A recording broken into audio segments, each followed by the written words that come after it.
YV Subbareddy ఇప్పుడు ఒక కొత్త వింత వాదన అయితే తెర మీదకి తీసుకొచ్చాడు. ఏంటంటే కల్తీ జరిగింది వాస్తవమే కానీ అది తప్పు కాదంట. అంటే అర్థం కావట్లేదు. కల్తీ జరిగింది వాస్తవమేనని ఆయన ఒప్పుకున్నాడు. జాతీయ మీడియాతో మాట్లాడుతూ ఆయన చెప్పింది ఏంటంటే ఎస్ కల్తీ జరిగింది, అందులో కొంతమంది అధికారుల పాత్ర ఉంది, కొంతమంది కింది స్థాయి ఉద్యోగుల పాత్ర ఉంది, చాలామంది అందులో ఇన్వాల్వ్ అయ్యారు, బట్ కల్తీ జరిగిన మాట వాస్తవమే, ఐ అగ్రీ దట్ అని చెప్పి ఆయన నేషనల్ మీడియాతో చెప్పాడు. ఆ వీడియో కూడా మనం చేసాం. అయితే ఏమంటాడు, కల్తీ జరిగిన మాట వాస్తవమే కానీ నేరం కాదు. అంటే మనిషి చచ్చిపోయిన మాట వాస్తవమే, చంపిన మాట వాస్తవమే కానీ మర్డర్ కాదు. ఈయన చెప్పేది అలాగుందంటే చంపిన మాట వాస్తవమే, సరే పొడి చంపాడో కొట్టి చంపాడో పక్కన పెట్టండి, చంపిన మాట వాస్తవమే కానీ అది మర్డర్ కాదు. ఇప్పుడు చెప్పేది అలాగే ఉంది, కల్తీ జరిగిన మాట వాస్తవమే కానీ అపచారం కాదు. అదేలాగా నాకు అర్థం కాల, ఈ లాజిక్ ఏంటో నాకు అర్థం కాల. వైవి సుబ్బారెడ్డి లాజిక్ అంటే ప్రజల ముందు కనపడేసరికి ఇలాంటి వింత వాదనలు బయటికి తీసుకొస్తారు. వాస్తవానికి వైవి సుబ్బారెడ్డి ఏమంటాడంటే ఆ రోజు టెస్ట్కు పంపమని చెప్పింది నేనే నెయ్యినే, కానీ టెస్ట్ రిపోర్ట్ ఫలితాలు నాకు రాలేదు అని వైవి సుబ్బారెడ్డి చెప్తున్నాడు. ఇక్కడ వైవి సుబ్బారెడ్డి ఒక లాజిక్ మిస్ అయ్యాడు.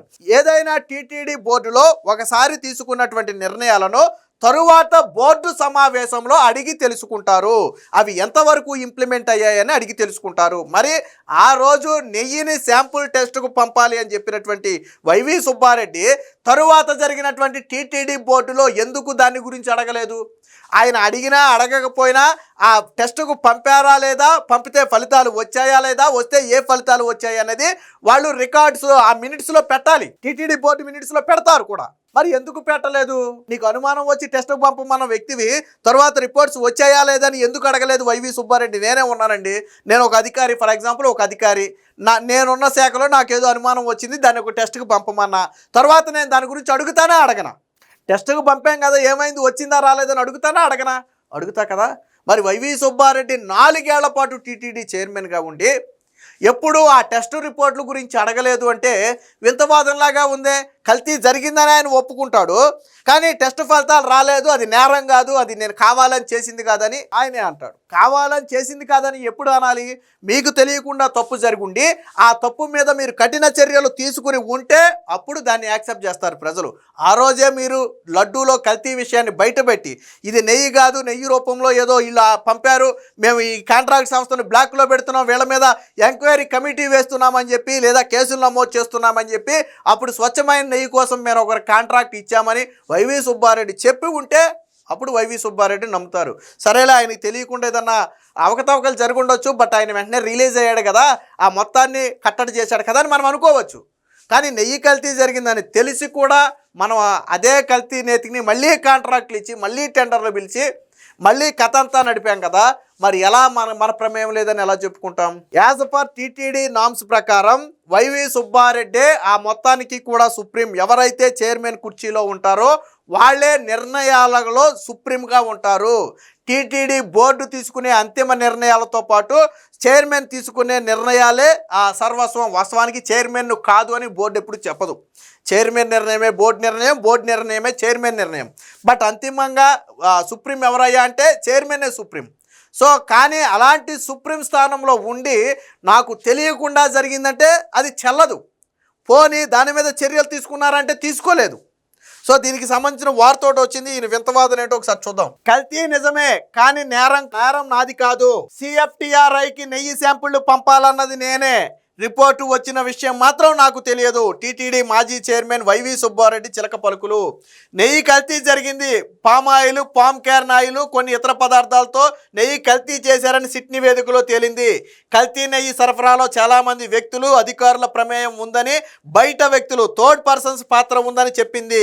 వారి పేర్లు ఛార్జ్ షీట్లో కూడా ప్రస్తావించింది అని చెప్పి ఆయన ఒక నేషనల్ మీడియాతో మాట్లాడుతూ చైర్మన్ చెప్పినటువంటి వ్యాఖ్యలు ఇవి. మరి ఇప్పుడేం చెప్పారు చూడండి, కల్తీ నెయ్యి సరఫరా వాస్తవమేనట, దానిలో చాలామంది వ్యక్తులు, కొందరు అధికారుల ప్రమేయం ఉందట. కల్తీ నెయ్యి సరఫరా జరిగినప్పుడు టీటీడీ పాలక మండలి చైర్మన్గా ఉన్న ఆయన ప్రమేయం మాత్రం లేదట. 4 ఏళ్ల పాటు టీటీడీ చైర్మన్గా ఉన్న కల్తీ నెయ్యి విషయం ఒక్కసారి కూడా తన దృష్టికి రాలేదట.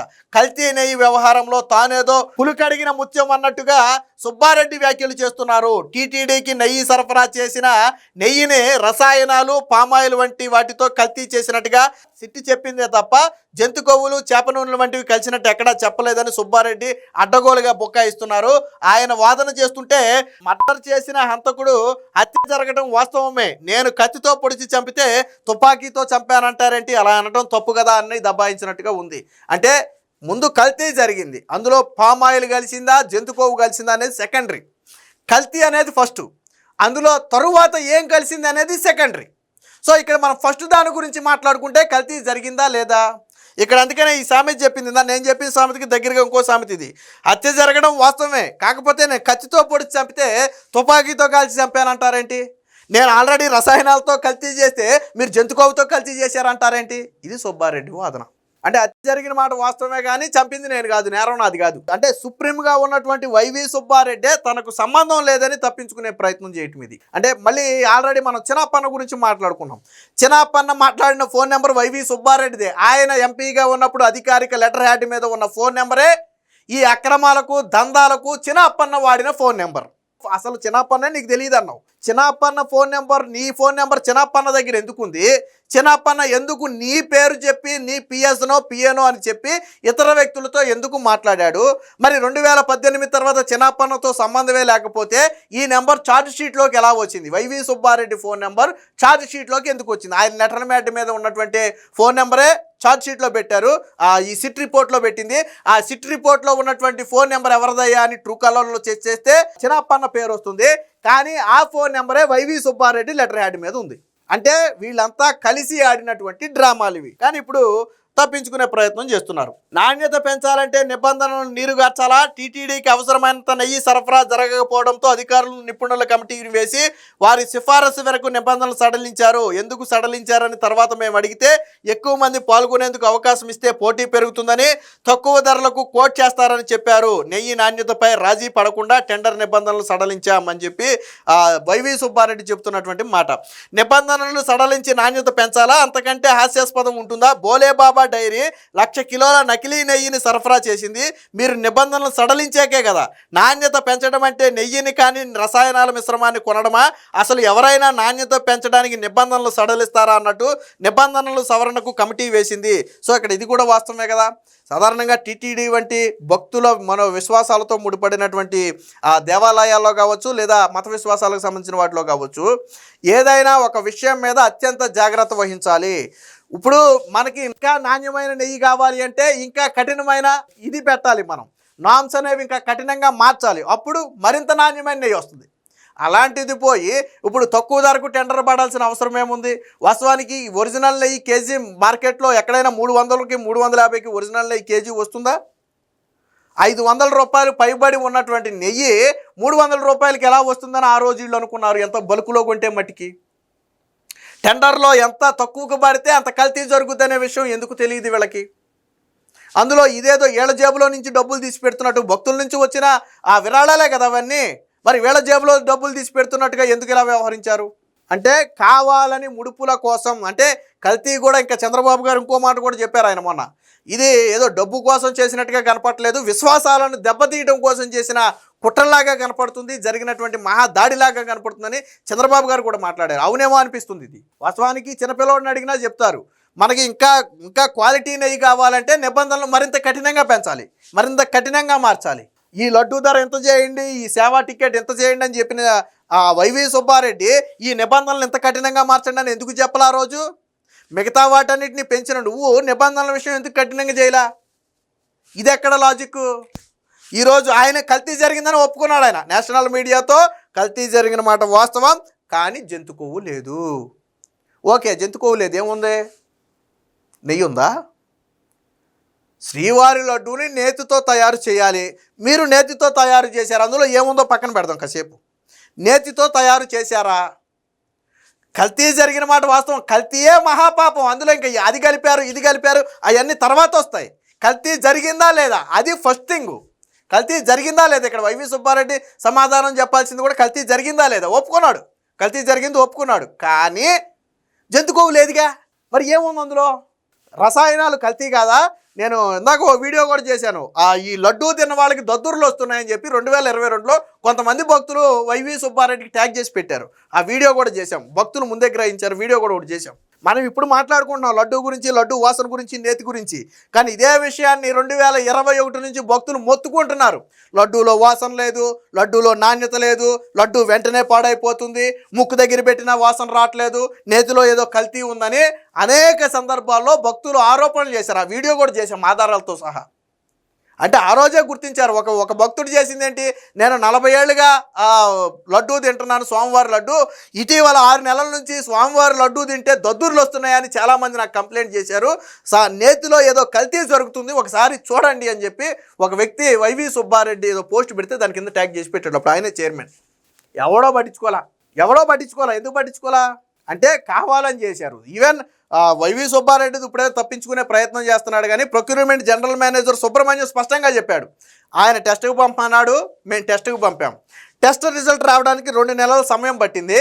ఇంతలో ఆ ట్యాంకర్లు అంత సమయం ఆగదు కాబట్టి ఆ ట్యాంకర్లు నేతిని వాడేసాం మేము. బట్ టెస్ట్ రిజల్ట్లోనేమో కల్తీ జరిగిందని వచ్చింది. నేను అదే విషయం ఇంకొక వ్యక్తిని తీసుకెళ్ళి వైవి సుబ్బారెడ్డికి చెప్తే వైవి సుబ్బారెడ్డి ఇప్పుడు దీన్ని బయటికి చెప్పొద్దు, మనం ఆ నేతిని వాడేశాం కాబట్టి అది ఇబ్బందిగా మారుతుంది, రాజకీయంగా కూడా ఇబ్బందిగా మారుతుంది, కాబట్టి ఆ నేతి గురించి మర్చిపోండి అని చెప్పి వైవి సుబ్బారెడ్డి చెప్పాడు అని చెప్పి ఇప్పుడు అరెస్ట్ అయ్యి జైల్లో ఉన్నటువంటి ప్రొక్యూర్మెంట్ జనరల్ మేనేజర్ సుబ్రహ్మణ్యం చెప్పాడు. అంటే వైవి సుబ్బారెడ్డికి నెయ్యి కల్తీ జరిగిందని తెలుసు, కానీ నాకు తెలియదు అని చెప్పి అబద్ధాలు ఆడుతున్నాడు. ఎలాగైతే చిన్నప్పన్న నా పిఏ కాదని అబద్ధాలు ఆడితే ఇప్పుడు వైవి సుబ్బారెడ్డి ఫోన్ నెంబర్ ద్వారానే చిన్నప్పన్న దందాలు చేశాడని బయటపడిందో, రేపు కూడా వైవి సుబ్బారెడ్డికి తెలిసే ఈ దందా మొత్తం జరిగింది, ఈ కల్తీ జరిగిందనే విషయం రేపు బయటికి రాబోతుంది, సిట్ విచారణలో తేలబోతుంది. సో అప్పుడైనా ఆధారాలన్నీ బయట పెడతారు వాళ్ళు. కాబట్టి వైవి సుబ్బారెడ్డి ఎప్పటికైనా తప్పు ఒప్పుకుని మొన్న ఎల్వి సుబ్రహ్మణ్యం చెప్పాడు, జరిగింది పాపం, సరే ఎలా జరిగిందనేది పక్కన పెట్టి మీరు ప్రాయశ్చిత్తం కింద పొర్లు దండాలు పెట్టో, తలనీలాలు ఇచ్చో, లేదా మోకాళ్ళ మీద మెట్లెక్కో ఆ స్వామివారిని తప్పు జరిగింది క్షమించమని వేడుకోవాల్సింది పోయి, ఆ తప్పులు అందులో నెయ్యి జంతు కొవ్వు లేదు కదా, పామాయిలే కదా ఉంది, లేకపోతే కెమికల్సే కదా ఉందని వితండవాదం చేయడం అనేది మహాపచారం. అసలు కల్తీ అంటేనే మహాపచారం. చివరికి ఆ స్వామివారికి దీపారాధన కూడా కల్తీ నేతితోనే చేసే దౌర్భాగ్య పరిస్థితి రావటం అత్యంత దారుణమైన విషయం అని చెప్పి స్వయంగా ఎల్వి సుబ్రహ్మణ్యం, మాజీ టీటీడీ ఈవో ఆయన, అలాగే జగన్మోహన్ రెడ్డి దగ్గర చీఫ్ సెక్రటరీగా చేసినటువంటి మొదటి వ్యక్తి, ఆయనే స్వయంగా చెప్పాడు. కానీ వైవి సుబ్బారెడ్డి మాత్రం తప్పు జరిగిన మాట వాస్తవమే, కానీ నాకు సంబంధం లేదు, చైర్మన్ ఎవడు సంబంధం లేకపోతే నువ్వెందుకు, ఇంకా అందులో ఏం జరుగుతుందో నీకు తెలియనప్పుడు, తెలుసుకోలేనప్పుడు నువ్వు చైర్మన్ హోదాలో నువ్వెందుకు అక్కడ చైర్మన్ హోదాలో? చైర్మన్ అంటేనే ఏంటి, అక్కడ జరిగే అన్ని వ్యవహారాలను కంట్రోల్ చేసే వ్యక్తి కదా, నీకు తెలియనప్పుడు నువ్వెందుకు అక్కడ? సో వైవి సుబ్బారెడ్డి ఇలాంటి వితండవాదంతో తప్పించుకునే ప్రయత్నం చేస్తున్నాడు, కానీ ప్రజలు మాత్రం వైవి సుబ్బారెడ్డిని నమ్మే పరిస్థితి లేదు.